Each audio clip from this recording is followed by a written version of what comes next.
Good morning. Welcome back to this meeting of the Fraternal Order of Sequestered Mystics. Uh, Today we're going to be on Chapter 15, Part 2, the Evocation of Orobas. It's a pretty long chapter, so we're breaking it up into several little episodes here. So I just thought I would show you. Years ago I got this cool box, and it's got a scarab on the top, and I was struck at how much the sigil, or the symbol for Orobas, looks sort of like a scarab. So I painted his sigil on top of the box, and I can contain all my sort of portable Goetic tools in here, including what I use now as my magic circle, a very thin silk cord. Sometimes when you do Goetia, you want to stay in the circle for many days, so you do the ceremony in your silk cord circle, and then after the ceremony you wrap it around yourself and stay in the circle until the spirit obeys whatever your commands were. So here we go. And we left off with me trying to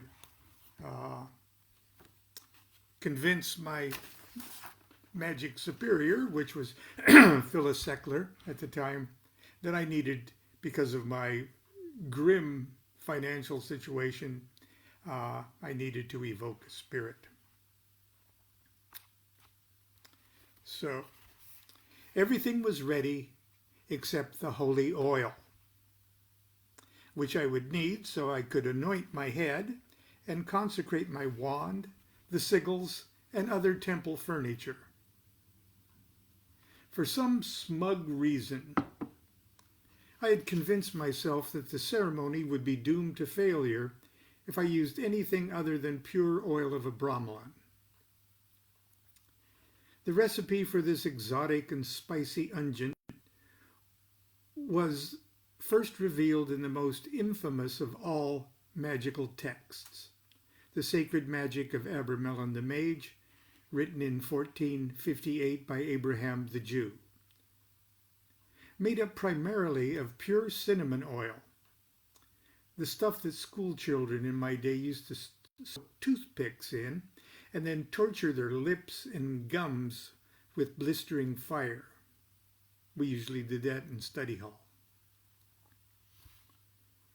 Olive oil and small portions of oil of myrrh and galangal are also used in the recipe. Today, oil of a bromelain is relatively easy to purchase from specialty labs. In 1976, however, you either made it yourself or were lucky to know someone who could. Fortunately for me, a dear friend on the East Coast sent me a small vial of the precious fluid. I immediately tested it by rubbing the tiniest drop on the center of my forehead. Instantly, my skin burned like fire and left a light pink inflammation that lasted several hours. This was the real stuff. I was ready to whip up demons. Predictably, my excuse for doing so would be directly forthcoming. Two of my most dependable students, one half of my weekly income, were forced to stop their guitar lessons. Within days, there would not even be enough food in the house. Things had to change, and they had to change immediately. I believed that I was prepared to go to hell to make them change. It was shortly after 2 p.m. I told Constance and Jean-Paul to stay in the living room while I did some magic in Jean-Paul's bedroom. I collected my weapons and laid them out on Jean-Paul's bed.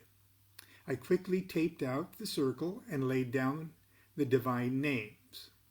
I set up a small incense burner in the triangle along with the seal of the Spirit. When everything was ready, I stripped and went into the adjacent bathroom and took a long shower while I recited the obligatory words. Thou shalt purge me with hyssop, O Lord, and I shall be clean. Thou shalt wash me, and I shall be white as the snow. After drying myself, I put on my robe and dutifully chanted, By the figurative mystery of these holy vestures, I will clothe me in the armor of salvation, in the strength of the Most High. Then I uncorked the vial of oil of Abramelin and dabbed the fingers of my left hand. I anointed my almond wand with the oil and rubbed it until it glistened with a warm, even sheen. I then poured a little drop of oil on the top of my head and then put on my yarmulke. I dabbed my fingers once more in oil and anointed my forehead at the Ajna chakra. I looked around to assure myself that everything was in place and ready. I lit the incense and stepped into the circle. I was very nervous. No, I was very afraid. I performed the banishing rituals of the pentagram and hexagram, but I was so unfocused that I felt it necessary to do them again. I took a couple of deep breaths and tried to bolster myself with righteous self-affirmations. I wanted to convince myself, like ancient conjurers, that I had the divine right to be doing what I was doing. I repeated the short litany of my magical mottos and the presumptuous titles of my formal degrees, and then recited the preliminary invocation of the Goetia. That made me feel a little better. It's a very powerful enchantment. I didn't believe it was necessary to blindly parrot the traditional conjurations, so I customized one of my own, using what I considered to be the essential formula. It was short, much shorter than the long-winded ramblings in the Lesser Key of Solomon. It incorporated the barbarous words of evocation from the preliminary invocation, which I repeated in 4 rounds, one for each element and quarter. I had it all nearly memorized and was pleased with how it rolled off my tongue. I unfolded my handwritten conjuration and began to recite. I recited it 4 times, each round louder and more intense. At the conclusion of the 4th round, I was quite worked up. I looked up and gazed into the incense smoke arising from the triangle. Nothing happened. I repeated all 4 rounds of the conjuration, this time with a bit more passion. I was sweating and already starting to tire. Still, nothing. I hadn't prepared a second and stronger conjuration because I knew if I had one prepared, I'd be obliged to use it. I stood in the circle in my black robe that pinched my armpits and that funny little skull cap and stared into the empty triangle. I hated myself.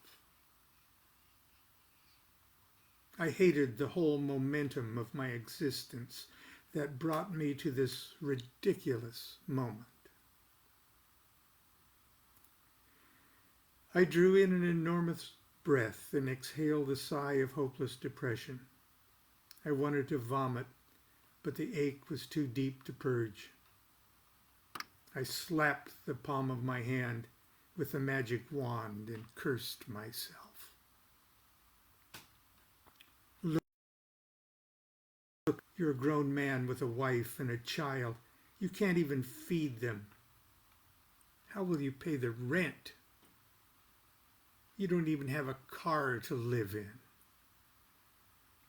You've sold everything, your guitars, your piano.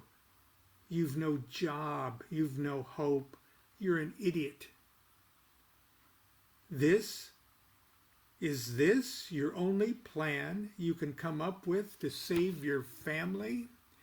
To conjure a genie to come rescue you? You're pathetic. You're a failure. A failure in life. A failure in magic.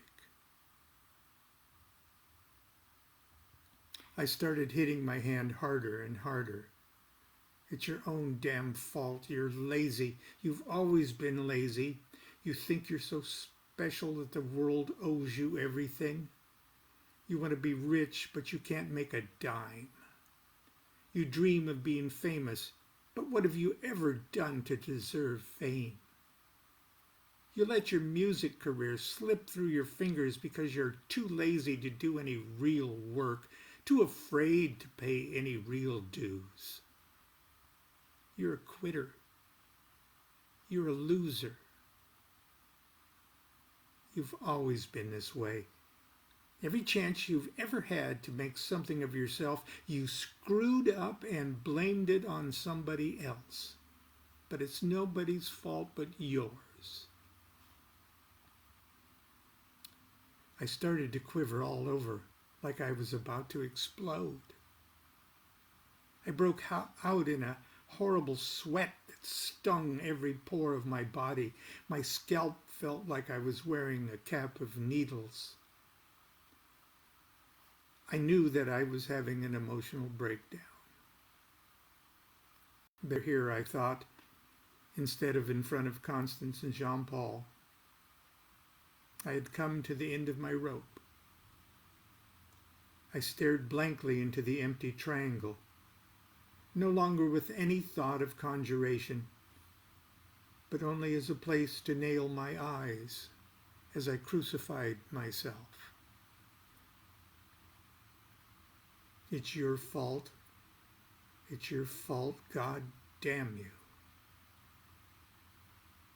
The triangle became the pointed symbol of my laziness, of my stupidity, of my failure. It was the only clear object in the room. God damn you. I couldn't stop staring at that little piece of cardstock. God damn you. God damn you. God damn you. I sank to my knees and whimpered. I'd never felt so awful in my whole life. I wiped my nose on the sleeve of my robe and looked down at the disgusting silver streak. Suddenly, my self-pity turned into rage. The emotional swing was so unexpected that it nearly took my breath away. I shook my wand wildly at the accursed triangle. For the first time in my life, I had something legitimate to blame all my troubles on. Not the war, not my family, not my teachers, not my partner or my wife or the economy or the government or the church. Here at last was an object upon which I could spew all my frustration and fear. I had trapped the fiendish devil, the source of all my ills, in a cardboard triangle, and it was going to listen to me. The monster was myself, and my name was Ouroboros. And that's where we're going to end today in this installment of My Life for the Spirits. Part 3 of chapter 15 will be tomorrow. I hope you're all taking care of yourselves. Be good to yourself. You'll never be happier than you can make yourself right now. So remember that. Be good to yourself. Be good to each other. Do what thou wilt should be the whole of the law. Love is the law. Love under will.